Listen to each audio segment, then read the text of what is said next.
শুভ সন্ধ্যা আমার সকল ইউটিউব দর্শকদের জন্য। আজকে আমি একটি অন্য টপিকের উপর আলোচনা করব, যেটি হচ্ছে যে শেয়ার মার্কেট, যা মূলত আমাদের ইন্ডিয়াতে আছে এনএসসি বা ন্যাশনাল স্টক এক্সচেঞ্জ, বিএসসি বা বোম্বে স্টক এক্সচেঞ্জ। তো শেয়ার মার্কেটে নিয়োগ করার আগে আমাদের কয়েকটি বিষয়ের উপরে খুবই গুরুত্ব দিয়ে জানা উচিত, যেটা হচ্ছে যে আমরা শেয়ার মার্কেটে আসবো কীভাবে, শেয়ার মার্কেটের নিয়োগ করার পদ্ধতিটা কী।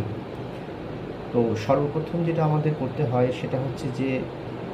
মার্কেট সম্পর্কে একটি বেসিক নলেজ আমাদেরকে নিতে হবে, যেটি ধীরে ধীরে আমাদের বিভিন্ন যে বিজনেস চ্যানেলগুলো আছে বা আমাদের